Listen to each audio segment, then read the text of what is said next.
विद्यार्थियों, मैं धर्मिंदर सिंह ब्लाक खन्ना जिला लुधियाना तो बतौर PM साइंस और साइंस मास्टर सरकारी सीनियर सेकेंडरी स्कूल इकड़ावा तो अज आप सब के सन्मुख होने जा रहा हाँ।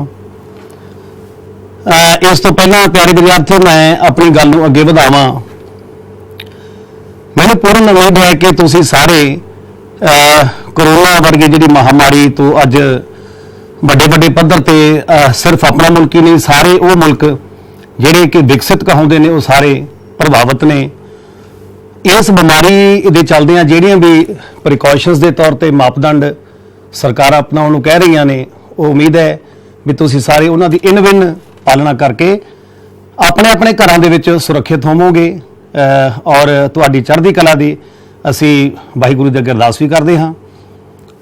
और आओ अज आपां 9वीं जमात का साइंस विषय का बहुत ही अहम अपना एक पाठ है, जिस पाठ का नाम है परमाणु अते अणु।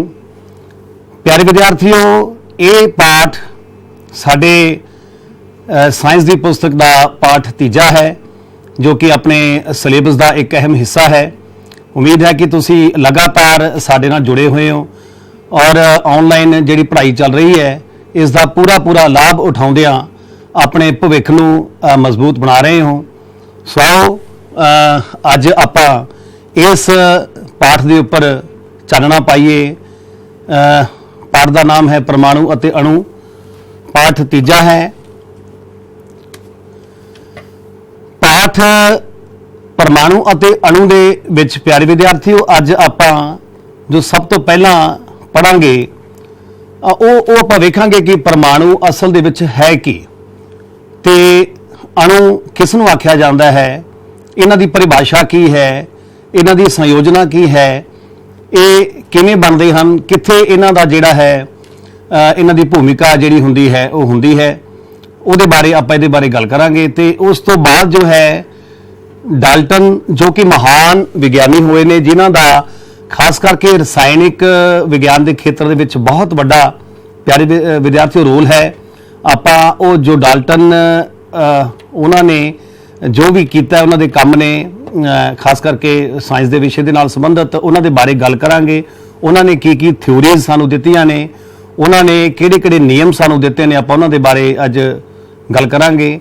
इस तो इलावा परमाणु जो है, परमाणु की हुंदा है, परमाणु की परिभाषा की हुंदी है, परमाणु की संयोजकता की है, परमाणु किवें बनता है, ये बारे इस तो बाद आपां वेखांगे। अणु अणु जो है, क्योंकि अक्सर असी वेखदे हाँ परमाणु अते अणु अजिहे दो शब्द हैं जिन्हां दे विचकार कई बारी साडे कुछ विद्यार्थियों नूं आम तौर पर थोड़ी जी कन्फ्यूजन वो बड़ी रहिंदी है। इनू भी आपां दूर करने की कोशिश करांगे। इस तो बाद आयन की हुंदे हन, आयनां दी संरचना की हुंदी है, ते इन्हां तो बाद सरल यौगिकां दे सूत्र। सो इन्हां जिहड़े हैगे विषयां दे उपर अज आपां गल करांगे। तो सब तो पहला पुरातन समय तो ही विज्ञानक पदार्थ दे अज्ञात अते अदिख रूपां तो सारे ही बड़े हैरान और बड़े ही जिग्यासु होंदे रहे हैं। एक भारतीय दार्शनिक महारिषि होए ने जिन्हां दा नाम तुहाडी पुस्तक दे विच भी दर्ज है, ऋषि करनाड। उन्होंने ये नुकता दिता सी कि जे असी पदार्थां नूं वंडदे जाइए तां सानूं छोटे छोटे कण प्राप्त होंदे जाणगे अते अंत विच एक सीमा आवेगी जदों प्राप्त जिहड़े कण ने उन्हां नूं होर छोटे भागां दे विच नहीं वंडिया जा सकदा। रासायनिक संयोजन के जो नियम ने किस तरीके नाल आपस दे विच जिहड़े तत्त ने इकट्ठे होकर कुछ नवा बनाउंदे हन। रसायनिक संयोजन के नियम के सिरलेख हेठ असीं वेखदे हां कि पुंज सुरक्षण का जिहड़ा नियम है वो बहुत ही अहम है। सानू इहनूं समझण की बहुत लोड़ है। पुंज सुरक्षण के नियम के अनुसार जदों कोई रसायनिक परिवर्तन जां रसायनिक प्रतिक्रियावां हुंदी है तां उस दे पुंज विच कोई भी परिवर्तन नहीं हुंदा। भाव ਰਸਾਇਣਿਕ ਪ੍ਰਤੀਕਿਰਿਆ ਦੌਰਾਨ ਨਾ ਤਾਂ ਪੁੰਜ ਦਾ ਸਿਰਜਣ ਹੁੰਦਾ ਹੈ, ਨਾ ਹੀ ਪੁੰਜ ਦਾ ਵਿਨਾਸ਼ ਹੁੰਦਾ ਹੈ।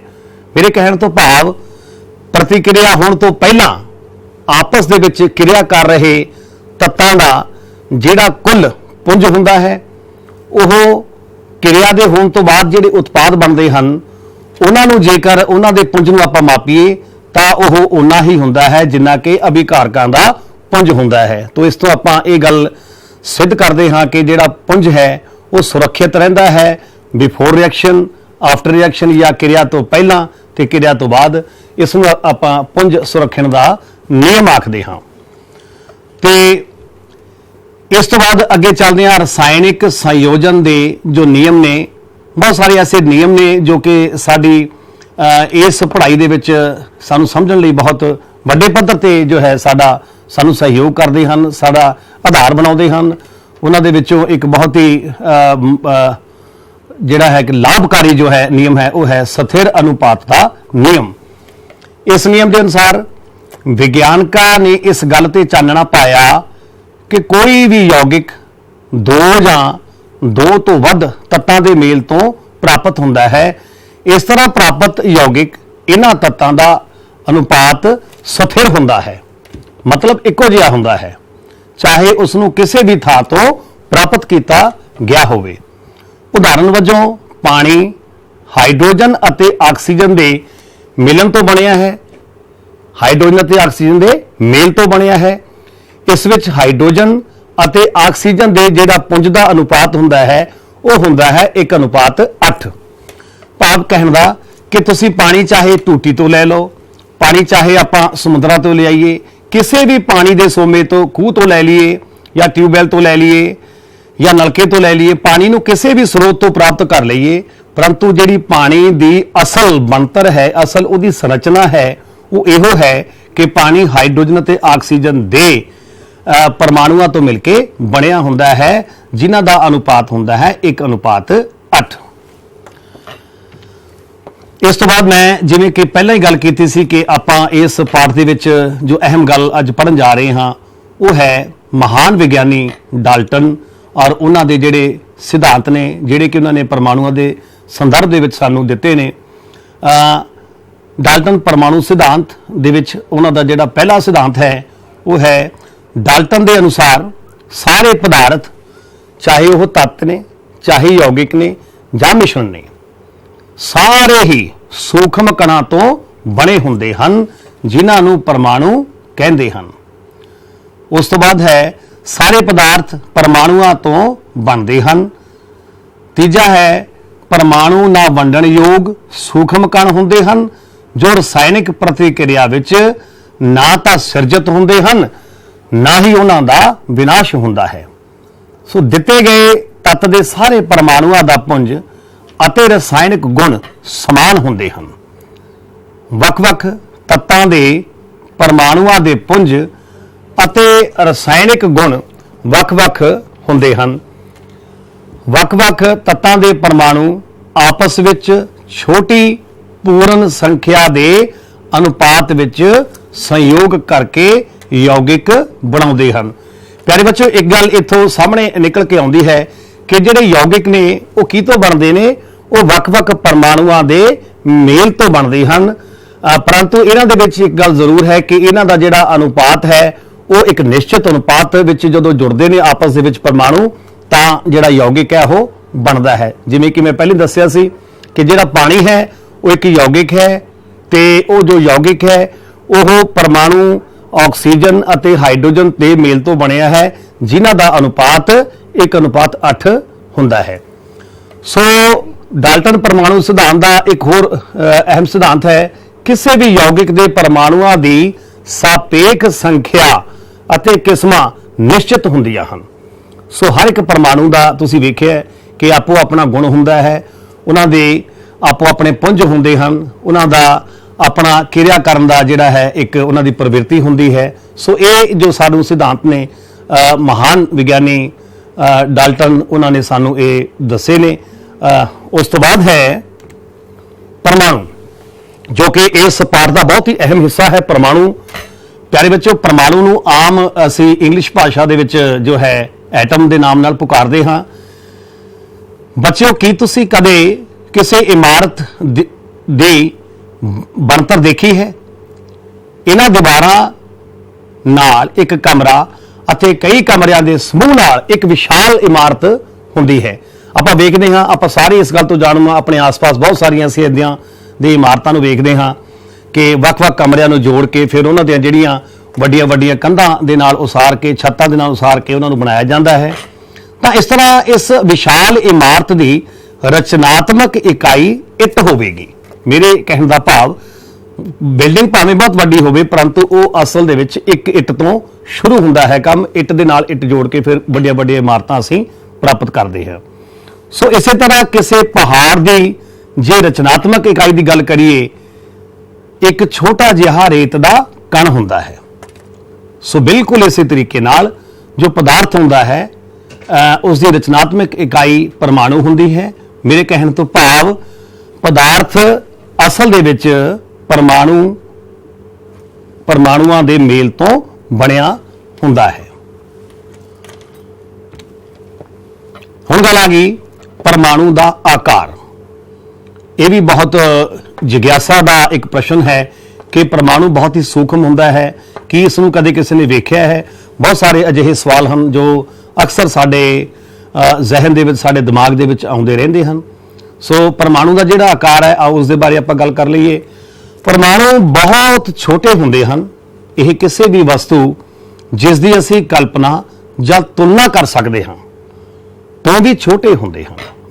ਜੋ ਚੀਜ਼ ਸਾਡੀ ਕਲਪਨਾ, ਸਾਡੀ ਤੁਲਨਾ ਤੋਂ ਵੀ ਛੋਟੀ ਹੈ, ਇਹ ਉਹਨਾਂ ਤੋਂ ਵੀ ਛੋਟੇ ਹੁੰਦੇ ਹਨ।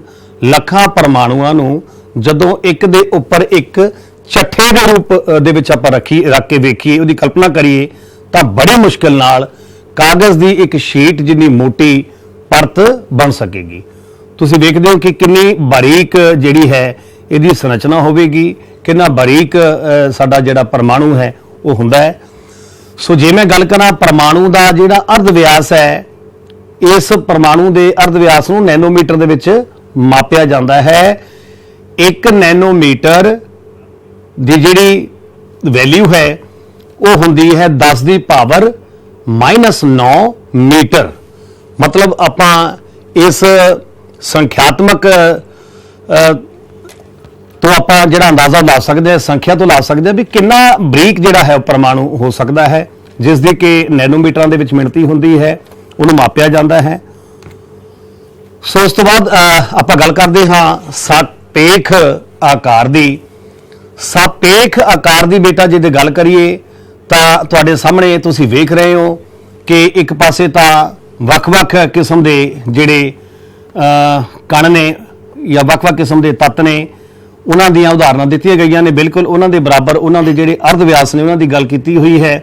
ਸਭ ਤੋਂ ਪਹਿਲਾਂ ਆਪਾਂ ਦੇਖਦੇ ਹਾਂ ਕਿ ਜਿਹੜਾ ਹਾਈਡਰੋਜਨ ਦਾ ਪਰਮਾਣੂ ਹੁੰਦਾ ਹੈ ਉਸ ਦੀ ਜਿਹੜੀ ਹੈ ਮਿਣਤੀ ਕਿੰਨੀ ਹੁੰਦੀ ਹੈ, ਉਸ ਦੇ ਪਰਮਾਣੂ ਦਾ ਆਕਾਰ ਕਿੰਨਾ ਹੁੰਦਾ ਹੈ, ਉਹਦਾ ਅਰਧ ਵਿਆਸ ਜਿਹੜਾ ਹੈ ਉਹ ਕਿੰਨਾ ਹੁੰਦਾ ਹੈ, ਉਹ ਹੁੰਦਾ 10 ਦੀ ਪਾਵਰ -10 ਮੀਟਰਾਂ ਵਿੱਚ, 10 ਦੀ ਪਾਵਰ -10 ਮੀਟਰ। ਉਸ ਤੋਂ ਬਾਅਦ ਜਿਹੜਾ ਜਲ ਹੈ, ਪਾਣੀ ਹੈ, ਇਸ ਦਾ ਇੱਕ ਅਣੂ ਆਪਾਂ ਅੱਗੇ ਚੱਲ ਕੇ ਅਣੂ ਦੇ ਬਾਰੇ ਵੀ ਗੱਲ ਕਰਦੇ ਹਾਂ। ਤੋ ਜਲ ਦਾ ਜਿਹੜਾ ਇੱਕ ਅਣੂ ਹੁੰਦਾ ਹੈ ਉਸ ਦਾ ਅਰਧ ਵਿਆਸ ਜੋ ਮੀਟਰਾਂ ਦੇ ਵਿੱਚ 10 ਦੀ ਪਾਵਰ -9 ਹੁੰਦਾ ਹੈ। ਉਸ ਤੋਂ ਬਾਅਦ ਪਿਆਰੇ ਵਿਦਿਆਰਥੀਓ ਆ ਗਈ ਗੱਲ ਹੀਮੋਗਲੋਬਿਨ ਦੀ। ਹੀਮੋਗਲੋਬਿਨ ਜੋ ਕਿ ਮਨੁੱਖੀ ਸਰੀਰ ਜਾਂ ਲਹੂ ਦੇ ਵਿੱਚ ਮੌਜੂਦ ਇੱਕ ਐਸਾ ਕਣ ਹੁੰਦਾ ਜਿਸ ਦੇ ਕਰਕੇ ਸਾਡੇ ਖੂਨ ਦਾ ਜਿਹੜਾ ਰੰਗ ਹੈ ਉਹ ਲਾਲ ਹੁੰਦਾ ਹੈ। ਸੋ ਹੀਮੋਗਲੋਬਿਨ ਦੇ ਅਣੂ ਦੀ ਅਰਧ ਵਿਆਸ ਦੇ ਵਿੱਚ ਅਰਧ ਵਿਆਸ ਉਹਦਾ ਹੁੰਦਾ ਹੈ 10 ਦੀ ਪਾਵਰ -8 ਮੀਟਰ। ਇਸ ਤੋਂ ਬਾਅਦ ਰੇਤ ਦਾ ਕਣ। ਤੁਸੀਂ ਰੇਤ ਦੇ ਕਣ ਦੀ ਜਦੋਂ ਕਲਪਨਾ ਕਰਦੇ ਹੋ ਨਾ, ਤੁਸੀਂ ਵੇਖੋ ਤੁਹਾਨੂੰ ਇਹ ਲੱਗੇਗਾ ਅਸੀਂ ਬਹੁਤ ਜ਼ਿਆਦਾ ਬਰੀਕ ਚੀਜ਼ ਦੀ ਕਲਪਨਾ ਕਰ ਰਹੇ ਹਾਂ, ਉਹਦੇ ਬਾਰੇ ਸੋਚ ਰਹੇ ਹਾਂ। ਸੋ ਰੇਤ ਦਾ ਜਿਹੜਾ ਕਣ ਹੈ ਉਸ ਦੀ ਮੀਟਰਾਂ ਦੇ ਵਿੱਚ ਆਪਾਂ ਅਰਧ ਵਿਆਸ ਜੇ ਵੇਖੀਏ ਉਹ ਹੁੰਦਾ ਹੈ 10 ਦੀ ਪਾਵਰ -4। ਇਸ ਤੋਂ ਬਾਅਦ ਕੀੜੀ, ਉਹ ਅਕਸਰ ਤੁਸੀਂ ਸਾਰਿਆਂ ਨੇ ਵੇਖੀ ਹੈ, ਇੱਕ ਬਹੁਤ ਹੀ ਛੋਟਾ ਜਿਹਾ ਜੀਵ ਹੈ। ਉਸ ਦਾ ਜਿਹੜਾ ਅਰਧ ਵਿਆਸ ਹੈ ਉਹ ਹੈ 10 ਦੀ ਪਾਵਰ -2। ਤੇ ਉਸ ਤੋਂ ਬਾਅਦ ਜਿਹੜਾ ਸੇਬ ਹੈ ਉਸ ਦਾ ਅਰਧ ਵਿਆਸ ਹੈ 10 ਦੀ ਪਾਵਰ -1 ਜੋ ਕਿ ਮੀਟਰਾਂ ਵਿੱਚ ਹੈ। ਸੋ ਆਪ ਸਭ ਨੇ ਦੇਖਿਆ ਕਿ ਸਾਪੇਖ ਆਕਾਰ ਹਰ ਇੱਕ ਤੱਤ ਦੇ ਉਹ ਵੱਖ-ਵੱਖ ਹੁੰਦੇ ਹਨ। ਕਿਸੇ ਦਾ ਘੱਟ ਹੁੰਦਾ, ਕਿਸੇ ਦਾ ਵੱਧ ਹੁੰਦਾ, ਪਰ ਇਹ ਕਾਫੀ ਫਿਰ ਵੀ ਜਿਹੜੀਆਂ ਮਾਪ ਨੇ ਬਹੁਤ ਬਰੀਕ ਨੇ। ਇਸ ਤੋਂ ਅੰਦਾਜ਼ਾ ਲਾ ਸਕਦੇ ਹਾਂ ਕਿ ਪਰਮਾਣੂ ਜਿਹੜਾ ਹੈ ਉਹ ਕਿੰਨਾ ਜ਼ਿਆਦਾ ਸੂਖਮ ਹੁੰਦਾ ਹੈ। ਇਸ ਤੋਂ ਬਾਅਦ ਜਿਹੜੇ ਸਾਡੇ ਤੱਤ ਨੇ, ਤੁਸੀਂ ਆਮ ਤੌਰ ਤੇ ਜਦੋਂ ਤੁਹਾਨੂੰ ਅਧਿਆਪਕ ਤੱਤਾਂ ਦੇ ਸੰਕੇਤ ਲਿਖਣ ਲਈ ਆਖਦਾ ਹੈ, ਤੁਸੀਂ ਬਹੁਤ ਸਾਰੇ ਇਦਾਂ ਦੇ ਸੰਕੇਤ ਲਿਖਦੇ ਹੋ ਜਿਨ੍ਹਾਂ ਦੇ ਵਿੱਚ ਜਿਵੇਂ ਕਿ ਸੋਡੀਅਮ ਦਾ, ਪੋਟਾਸ਼ੀਅਮ ਦਾ, ਮੈਗਨੀਸ਼ੀਅਮ ਦਾ। ਸੋ ਇਹਨਾਂ ਜਿਹੜੇ ਤੱਤਾਂ ਨੂੰ ਆਪਾਂ ਸੰਕੇਤ ਦਿੰਦੇ ਹਾਂ, ਵਿਗਿਆਨ ਦੀ ਭਾਸ਼ਾ ਦੇ ਵਿੱਚ ਲਿਖਦੇ ਹਾਂ। ਉਹਨਾਂ ਨੂੰ ਆਪਾਂ ਰਸਾਇਣਿਕ ਫਾਰਮੂਲਾ ਵੀ ਆਖ ਦਿੰਦੇ ਹਾਂ, ਉਹਨਾਂ ਦਾ ਰਸਾਇਣਿਕ ਨਾਮ ਵੀ ਕਹਿ ਦਿੰਦੇ ਹਾਂ। ਤੋ ਡਾਲਟਨ ਅਜਿਹੇ ਪਹਿਲੇ ਵਿਅਕਤੀ ਸਨ, ਵਿਗਿਆਨੀ ਸਨ, ਜਿਨ੍ਹਾਂ ਨੇ ਤੱਤਾਂ ਦੇ ਸੰਕੇਤਾਂ ਦੀ ਵਰਤੋਂ ਬਹੁਤ ਵਧੀਆ ਅਰਥਾਂ ਵਿੱਚ ਕੀਤੀ। ਤਾਂ ਇਹ ਸੰਕੇਤ ਤੱਤ ਦੇ ਇੱਕ ਪਰਮਾਣੂ ਨੂੰ ਦਰਸਾਉਂਦਾ ਸੀ। ਸ਼ੁਰੂ ਵਿੱਚ ਤੱਤਾਂ ਦੇ ਨਾਮਾਂ ਦੀ ਵਿਉਤਪੱਤੀ ਉਹਨਾਂ ਸਥਾਨਾਂ ਦੇ ਨਾਮਾਂ ਤੇ ਕੀਤੀ ਗਈ ਜਿੱਥੇ ਸਭ ਤੋਂ ਪਹਿਲਾਂ ਉਹ ਮਿਲੇ ਸਨ। ਜਿਵੇਂ ਕੋਈ ਚੀਜ਼ ਜਿਹੜੇ ਸ਼ਹਿਰ ਚੋਂ ਮਿਲੀ ਜਾਂ ਜਿਸ ਜਗ੍ਹਾ ਤੋਂ ਮਿਲੀ, ਉਸ ਜਗ੍ਹਾ ਦਾ ਨਾਮ ਕਿ ਉਸ ਨਾਮ ਦੇ ਉੱਪਰ ਉਸ ਤੱਤ ਦਾ ਜਿਹੜਾ ਨਾਮ ਰੱਖ ਦਿੱਤਾ ਗਿਆ, ਉਹਦਾ ਨਾਮਕਰਨ ਹੋ ਗਿਆ। ਉਦਾਹਰਨ ਦੇ ਵਜੋਂ ਆਪਾਂ ਵੇਖਦੇ ਹਾਂ ਕਾਪਰ ਜਿਸ ਨੂੰ ਕਿ ਅੰਗਰੇਜ਼ੀ ਦੇ ਵਿੱਚ ਆਪਾਂ COPPER ਲਿਖਦੇ ਹਾਂ। ਤੇ ਜਿਹੜਾ ਇਹਦਾ ਕਾਪਰ ਦਾ ਨਾਮ ਇਜਾਦ ਹੋਇਆ ਹੈ, ਇਹਦੀ ਪੈਦਾਇਸ਼ ਇਸ ਨਾਮ ਦੀ ਕਿੱਥੋਂ ਹੋਈ ਹੈ? ਇੱਕ ਸਾਈਪਰਸ ਨਾਮਕ, ਮੇਰੇ ਖਿਆਲ ਦੇ ਵਿੱਚ ਇੱਕ ਦੇਸ਼ ਦਾ ਨਾਮ ਵੀ ਹੈ, ਉਸ ਜਗ੍ਹਾ ਤੋਂ ਇਹ ਨਾਮ ਲਿਆ ਗਿਆ ਹੈ। ਤੇ ਉੱਥੇ ਸਭ ਤੋਂ ਪਹਿਲਾਂ ਜਿਹੜਾ ਹੈ ਇਹਦੀ ਵਿਉਤਪੱਤੀ ਮੰਨੀ ਜਾਂਦੀ ਹੈ। ਸੋ ਇਸ ਕਰਕੇ ਜਿਹੜਾ ਇਹਦਾ ਨਾਮ ਉਹ ਹੋਂਦ ਦੇ ਵਿੱਚ ਆਇਆ ਹੈ। ਉਸ ਤੋਂ ਬਾਅਦ ਅਗਲੀ ਉਦਾਹਰਨ ਸਾਡੇ ਕੋਲ ਹੈ ਸੋਨੇ ਦੀ, ਜਿਸ ਨੂੰ ਅਸੀਂ 골ਡ ਆਖਦੇ ਹਾਂ। ਇਸ ਦਾ ਨਾਮ ਅੰਗਰੇਜ਼ੀ ਦੇ ਸ਼ਬਦ ਤੋਂ ਲਿਆ ਗਿਆ ਹੈ ਜਿਸ ਦਾ ਅਰਥ ਹੁੰਦਾ ਹੈ ਪੀਲਾ। ਸੋ ਇਹ ਤਾਂ ਸਨ ਤੱਤਾਂ ਦੇ ਸੰਕੇਤ। ਔਰ ਹੁਣ ਤੁਸੀਂ ਸਾਰੇ ਪਿਆਰੇ ਵਿਦਿਆਰਥੀਓ ਵੇਖ ਰਹੇ ਹੋ ਕਿ ਡਾਲਟਨ ਦੁਆਰਾ ਸੁਝਾਏ ਗਏ ਤੱਤਾਂ ਦੇ ਜਿਹੜੇ ਸੰਕੇਤ ਨੇ, ਉਹਨਾਂ ਦੇ ਵਿੱਚੋਂ ਬਹੁਤ ਸਾਰੇ ਤੁਸੀਂ ਸਕਰੀਨ ਦੇ ਉੱਪਰ ਵੇਖ ਰਹੇ ਹੋ, ਜਿਵੇਂ ਕਿ ਆਕਸੀਜਨ ਹੈ, ਹਾਈਡਰੋਜਨ ਹੈ, nitrogen, carbon, sulphur, phosphorus, gold, platinum, silver, mercury, copper, iron, nickel, tin, lead, zinc, bismuth, antimony, arsenic, calcium, manganese, uranium और टंगस्टन है और सीरियम है। सो इदां दे तुसीं बहुत सारे जिहड़े तत्त सामने वेख रहे हो, इन्हां दे संकेत दिते हुए ने। संकेतां नूं वेख के तुसीं सहजे ही अंदाजा ला लेने हो। जिवें कि नाइट्रोजन का संकेत जे आपां उहदे वल ध्यान मारीए, जो कि तीजे नंबर ते सानूं साडा अंकित है, उहदे सर्कल दे विच सिर्फ एक लाइन है जो कि उसनूं अद्ध बराबर करदी है। उस दे नाल हाइड्रोजन है, उहदे विच एक बिंदु है और बिल्कुल खाली जिहड़ा सर्कल है वो ऑक्सीजन का है। सो इदां आपां नूं इन्हां जिहड़े है संकेत, इन्हां दे जिहड़े सूचक ने, इन्हां नूं वेख के असीं सहजे ही आपां अपने ज्ञान दे विच वाधा ओह कर सकते हैं।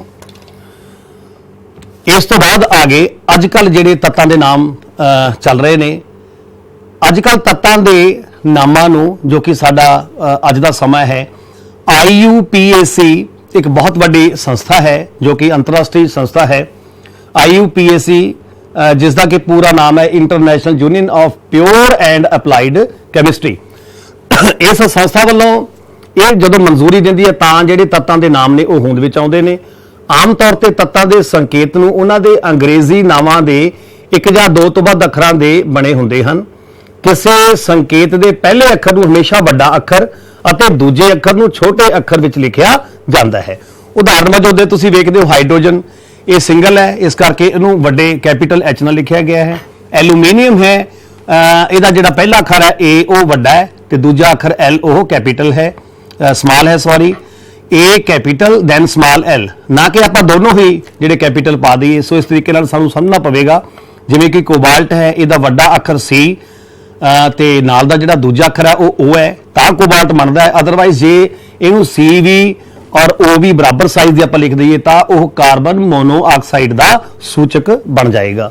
सो प्यारे विद्यार्थियों, उम्मीद है भी तुसीं इन्हां नूं प्रैक्टिस दे नाल वख-वख, क्योंकि तुहाडी किताब दे विच ਆਵਰਤੀ ਸਾਰਣੀਆਂ ਜਿਹੜੀਆਂ ਹੈਗੀਆਂ ਨੇ ਉਹ ਮੌਜੂਦ ਨੇ, ਉਹਨਾਂ ਤੋਂ ਲਾਭ ਲੈਂਦਿਆਂ ਹੋਇਆਂ ਆਪਣੇ ਘਰ ਬੈਠ ਕੇ ਇਸ ਗਿਆਨ ਨੂੰ ਹੋਰ ਵਧਾ ਸਕਦੇ ਹੋ, ਬਟ ਇਸ ਦੇ ਲਈ ਪ੍ਰੈਕਟਿਸ ਦੀ ਬਹੁਤ ਲੋੜ ਹੈ। ਉਸ ਤੋਂ ਬਾਅਦ ਕੁਝ ਆਮ ਤੱਤਾਂ ਦੇ ਸੰਕੇਤ ਉਹ ਤੁਹਾਡੇ ਫਾਇਦੇ ਲਈ ਸਾਹਮਣੇ ਤੁਸੀਂ ਵੇਖ ਰਹੇ ਹੋ, ਜਿਵੇਂ ਕਿ barium capital B small A, iodine single I, silicon ਦਾ S ਵੱਡਾ I ਛੋਟੀ, ਤੇ ਬਾਕੀ ਇਦਾਂ ਸਾਰੇ ਤੁਸੀਂ ਅੰਦਾਜ਼ਾ ਉਹ ਲਾ ਸਕਦੇ ਹੋ, ਜਿਸ ਦੇ ਵਿੱਚ ਕਿ ਆਇਰਨ ਦਾ ਹੈ, ਬੋਰਾਨ ਦਾ ਹੈ, ਚਾਂਦੀ ਜਿਸ ਨੂੰ ਕਿ ਸਿਲਵਰ ਵੀ ਆਪਾਂ ਆਖਦੇ ਹਾਂ, ਕੈਲਸ਼ੀਅਮ ਦਾ ਹੈ, magnesium, sodium, carbon, nitrogen, uranium, fluorine, oxygen, zinc. So ਇਸ ਤੋਂ ਇਲਾਵਾ ਵੀ ਜਿੰਨੇ ਤੱਤਾਂ ਬਾਰੇ ਤੁਸੀਂ ਅੱਜ ਦੇ ਦੌਰ ਦੇ ਵਿੱਚ ਜਾਣੂ ਹੋ, ਜਾਂ ਇਸ ਤੋਂ ਇਲਾਵਾ ਤੁਸੀਂ ਆਪਣੇ ਅਧਿਆਪਕਾਂ ਦੀ ਵੀ ਮਦਦ ਲੈ ਸਕਦੇ ਹੋ, ਤਾਂ ਤੁਹਾਨੂੰ ਤੱਤਾਂ ਦੇ ਸੰਕੇਤ ਲਿਖਣ ਦੇ ਵਿੱਚ ਪੂਰਨ ਆਸਾਨੀ ਹੋਵੇਗੀ। ਇਸ ਤੋਂ ਬਾਅਦ ਪਰਮਾਣੂ ਪੁੰਜ ਇੱਕ ਐਸਾ ਸ਼ਬਦ ਹੈ, ਪਰਮਾਣੂ ਪੁੰਜ ਜਿਸ ਦੇ ਅਸੀਂ ਵੇਖਦੇ ਹਾਂ ਕਿ ਬੱਚੇ ਕਾਫੀ ਕਨਫਿਊਜ਼ ਹੁੰਦੇ ਨੇ ਪਰਮਾਣੂ ਪੁੰਜ ਤੇ ਪਰਮਾਣੂ ਅੰਕ ਦੇ ਵਿੱਚ, ਕਈ ਵਾਰ ਅੰਤਰ ਕਰਨ ਦੇ ਵਿੱਚ ਉਹਨਾਂ ਨੂੰ ਥੋੜੀ ਜਿਹੀ ਪ੍ਰੋਬਲਮ ਆਉਂਦੀ ਹੈ।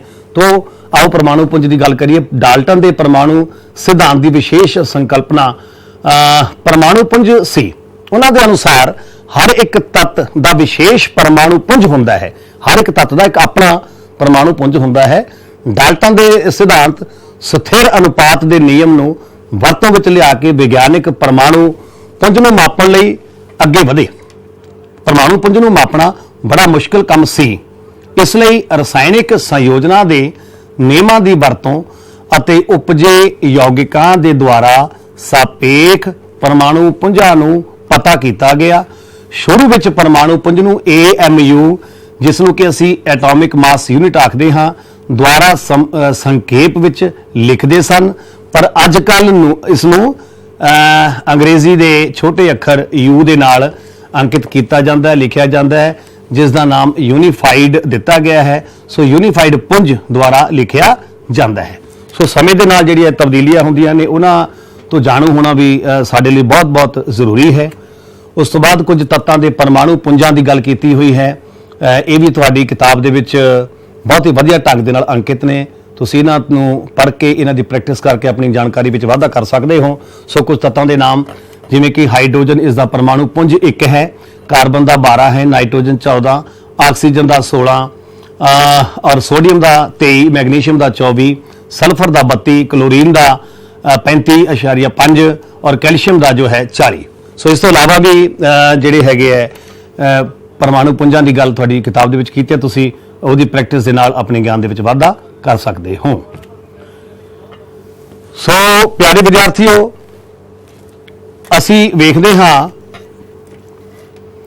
ਕਿ ਬਹੁਤ ਕੁਝ ਐਸਾ ਹੈ ਰਸਾਇਣਿਕ ਵਿਗਿਆਨ ਦੀ ਦੁਨੀਆ ਦੇ ਵਿੱਚ ਜੋ ਕਿ ਸਾਡੇ ਲਈ ਵਿਲੱਖਣਤਾ ਹੈ, ਪਰ ਸਾਡੇ ਅੰਗ ਸੰਗ ਹੈ। ਸਿਰਫ ਇਸ ਚੀਜ਼ ਦੀ ਲੋੜ ਹੈ ਕਿ ਆਪਾਂ ਇਸ ਚੀਜ਼ ਨੂੰ ਰੱਟੇ ਮਾਰਨ ਦੀ ਬਜਾਏ ਪ੍ਰੈਕਟਿਸ ਦੇ ਵਿੱਚ ਲੈ ਕੇ ਆਈਏ। ਪ੍ਰੈਕਟਿਸ ਕਰਨ ਦੇ ਨਾਲ, ਕਿਉਂਕਿ ਅੰਗਰੇਜ਼ੀ ਦੀ ਬੜੀ ਇੱਕ ਮਸ਼ਹੂਰ ਕਹਾਵਤ ਹੈ, practice makes a man perfect. ਜਦੋਂ ਕੋਈ ਇਨਸਾਨ ਮਿਹਨਤ ਕਰਦਾ ਹੈ ਤਾਂ ਉਸ ਦੀ ਜਿਹੜਾ ਹੈ ਗਿਆਨ ਉਹਦਾ ਪਸਾਰ ਹੁੰਦਾ ਹੈ। ਸੋ ਲਾਕਡਾਊਨ ਦੀ ਸਥਿਤੀ ਦੇ ਚੱਲਦੇ ਆ, ਆਓ ਆਪਾਂ ਸਾਰੇ ਰੋਜ਼ ਜੋ ਸਾਨੂੰ ਵਿਭਾਗ ਵੱਲੋਂ ਸਾਨੂੰ ਹਦਾਇਤਾਂ ਦੇ ਅਨੁਸਾਰ ਜੋ ਕੰਮ ਦਿੱਤਾ ਜਾਂਦਾ ਹੈ ਉਸ ਦੀ ਪੂਰਨ ਰੂਪ ਦੇ ਵਿੱਚ ਪਾਲਣਾ ਕਰਦਿਆਂ ਹੋਇਆਂ, ਉਹਦੀ ਅਹਿਮੀਅਤ ਨੂੰ ਸਮਝਦਿਆਂ ਹੋਇਆਂ ਆਪਾਂ ਆਪਣੇ ਪੜ੍ਹਾਈ ਦੇ ਵਿਦਿਅਕ ਆਧਾਰ ਨੂੰ, ਮਿਆਰ ਨੂੰ ਆਪਾਂ ਉੱਚਾ ਚੱਕਣ ਦੇ ਵਿੱਚ, ਪੂਰੇ ਦੇਸ਼ ਦੀ ਤਰੱਕੀ ਦੇ ਵਿੱਚ ਆਪਣਾ ਬਣਦਾ ਯੋਗਦਾਨ ਪਾਈਏ। ਸੋ ਮਿਲ ਰਹੀਆਂ ਜਿਹੜੀਆਂ ਹਦਾਇਤਾਂ ਨੇ ਸਮੇਂ ਦੇ ਨਾਲ, ਜਿਵੇਂ ਕਿ ਵਾਰ-ਵਾਰ ਹੱਥਾਂ ਨੂੰ ਧੋਣਾ, ਵਾਰ-ਵਾਰ ਉਹਨਾਂ ਨੂੰ ਸੈਨੀਟਾਈਜ਼ ਕਰਨਾ, ਜਾਂ ਤੰਦਰੁਸਤ ਅਸਥਾਨ ਤੇ ਰਹਿਣਾ, ਸਾਫ਼ ਸੁਥਰੀ ਜਗ੍ਹਾ ਤੇ ਰਹਿਣਾ, ਸੰਤੁਲਿਤ ਖੁਰਾਕ ਦੀ ਵਰਤੋਂ ਕਰਨੀ, ਔਰ ਬਿਨਾਂ ਵਜ੍ਹਾ ਕਿਤੇ ਵੀ ਜਿੱਥੇ ਲੋੜ ਹੀ ਨਾ ਹੋਵੇ ਉੱਥੇ ਬਿਲਕੁਲ ਜਾਣਾ ਨਹੀਂ ਹੈ। ਸੋਸ਼ਲ ਡਿਸਟੈਂਸਿੰਗ ਦੀ ਜਿਹੜੀ ਪਾਲਣਾ ਉਹ ਪੂਰੇ ਤਨਦੇਹੀ ਨਾਲ ਕਰਨੀ ਹੈ, ਕਿਉਂਕਿ ਜੇਕਰ ਅਸੀਂ ਅਜਿਹਾ ਸਹਿਯੋਗ ਸਮਾਜਿਕ ਪੱਧਰ ਦੇ ਉੱਪਰ ਦਿੰਦੇ ਹਾਂ, ਜੇਕਰ ਅਸੀਂ ਆਪ ਤੰਦਰੁਸਤ ਹਾਂ ਤਾਂ ਅਸੀਂ ਆਪਣੇ ਇੱਕ ਤੰਦਰੁਸਤ ਸਮਾਜ ਦੀ ਕਲਪਨਾ ਕਰ ਸਕਦੇ ਹਾਂ। ਸੋ ਇਹਨਾਂ ਸ਼ਬਦਾਂ ਦੇ ਨਾਲ ਅੱਜ ਮੈਂ ਆਪ ਸਾਰੇ ਪਿਆਰੇ ਬੱਚਿਆਂ ਦਾ ਬਹੁਤ-ਬਹੁਤ ਧੰਨਵਾਦ ਕਰਦਾ ਹਾਂ। ਉਮੀਦ ਕਰਦਾ ਹਾਂ ਭਵਿੱਖ ਦੇ ਵਿੱਚ ਬਹੁਤ ਜਲਦੀ ਆਪਾਂ ਫਿਰ ਇਹਨਾਂ ਆਨਲਾਈਨ ਮਾਧਿਅਮ ਤੋਂ ਬਾਅਦ ਸਾਰੇ ਇਕੱਠੇ ਹੁੰਦੇ ਹਾਂ। ਸੋ ਬਹੁਤ-ਬਹੁਤ ਸ਼ੁਕਰੀਆ, ਬਹੁਤ-ਬਹੁਤ ਮਿਹਰਬਾਨੀ।